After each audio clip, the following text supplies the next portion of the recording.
Subscribe to Gizmo Times and get notified about our latest videos by hitting the bell icon. While most of us might be looking at phones that have 5G, that have the latest processors and the cool stuff such as foldable phones, this is the one that you should actually check out. This is the Samsung's Galaxy S10e, and by far my favorite phone of the entire Mobile World Congress event this year. This looks good, this feels good, and it is with a size that's quite comfortable in the hand. It has a 5.8-inch display with the Full HD Plus resolution, obviously with the Gorilla Glass 5 protection, and it's quite comfortable and light. And it also comes with the latest processor, that's the Qualcomm Snapdragon 855 or the Exynos 9820, depends on the market again. And if you look at the back of the phone, it looks cool with those different colors, and the camera combination still stays the same way like it was previously on the other Samsung phones.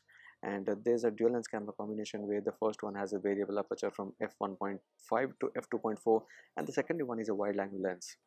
On the front is that punch hole camera, but the company calls it the Samsung Infinity O display, and that is a 10 megapixel camera with the f1.9 aperture. So this phone has all including the IP68 certification, and this comes with the latest Android 9 Pie, and it's the new One UI 1.1 version, which is quite different from how TouchWiz or the Experience UI was. Those were the interfaces that most of us would have hated for the performance that they offered, for the battery life they offered based on the different animations they had, but now the One UI is much more optimized.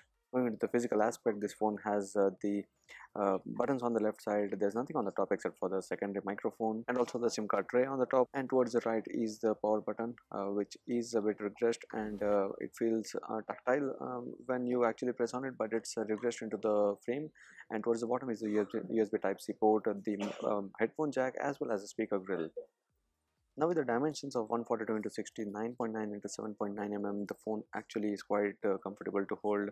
And comparing this with the Samsung Galaxy S9 Plus or the S10 or the S10 Plus, most of them are quite tall and wide, so it's not easy to use them with one hand, but the S10 is quite easy to use with one hand. And this is the phone with 3100 mAh battery, which could be the only issue with the phone, since although you might see that the interface is quite optimized and the chipset is able to give a good battery performance, still a low battery capacity of 3100 won't be able to give you a good day's usage. Under the One UI's motion and gesture features, there's quite a lot of features such as the lift to wake, a double tap to wake up, and also the other features. And there's also the stuff like gaming mode in case you are interested in playing the games. So though again we come back to the same point of the battery life, 3100 mAh battery won't be enough for even playing games for long hours. Now moving on to the important aspect, that's the cameras of the smartphone. The phone comes with a dual lens camera combination on the back, but the primary camera has the variable aperture, that's f1.5 to f2.4 based on light conditions. And if you use it with the auto mode, you don't have to change the aperture, but it automatically does based on the light conditions around. And the secondary one is the wide angle camera that comes with the f2.2 aperture, and it's an ultra wide one with the 1 micrometer of pixel size. The primary camera also has the dual pixel face detection autofocus, and this OIS for the support in stabilization while taking videos.